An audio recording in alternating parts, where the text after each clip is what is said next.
Chapter 6. The Box. The weapon crate rattled on the cart as I dragged it through the gallows, every bump in the uneven street sending a jolt through my spine. The cart was barely holding together, its wheels squealing under the weight of the weapons inside. The smarter Hansier would have had help, or at least a better cart. But no, not me. Little did it help that I still had that damn box strapped across my shoulders, the faint skittering inside unyielding. The streets were quieter than they should have been.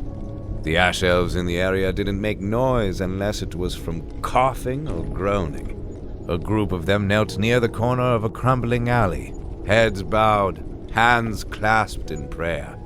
Their voices rose and fell in hushed murmurs, reciting lines I knew too well. Bleed for the black sun, my brothers, and endure. Doral breaks us, Vexlankar deceives us, Lashhenna forgets us. Each wound is sacred, each scar a mark of love.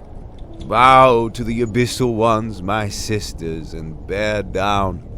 Through suffering we overcome, through pain we walk the path of the Erden. Ashura's beliefs, or at least the words she fed the people.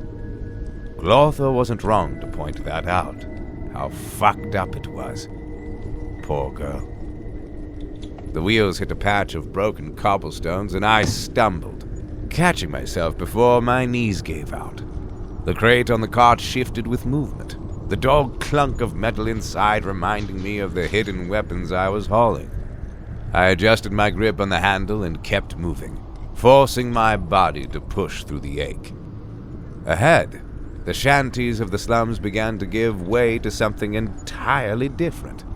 The ash-coated hovels faded into sturdier buildings, and the first glimmers of wealth came into view.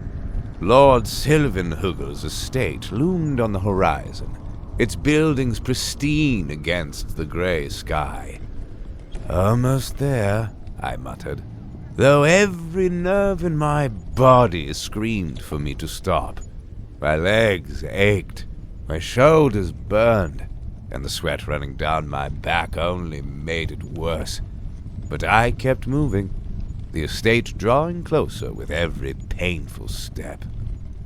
I stopped in a shadowed back street, letting the cart creak to a halt. With a grunt, I unstrapped the box from my back and let it drop to the ground, the skittering inside growing louder. Flipping open the box with my knife, I revealed the creatures inside. The nasty little horrors hadn't seen daylight in days. Now they were ravenous. They writhed and clicked, their black shells glinting faintly in the dim light. I opened the crate of weapons on the cart, removing the false bottom of coins. Once the weapons were exposed, I tilted the box over the crate, pouring the little monsters in. They flowed like oil, slipping into every gap and crevice. Some clung to the edges, antennae twitching, pincers clawing, but most vanished among the blades. I put back the false bottom of coins and hefted the lid above into place. Now, you little bastards, I muttered, snapping the lid shut harder than I needed to. You stay quiet, you hear me? Quiet. The pests settled into their new home, their clicking and skittering fading into an eerie silence. I stared at the crate for a moment, listening to the occasional scrape from within.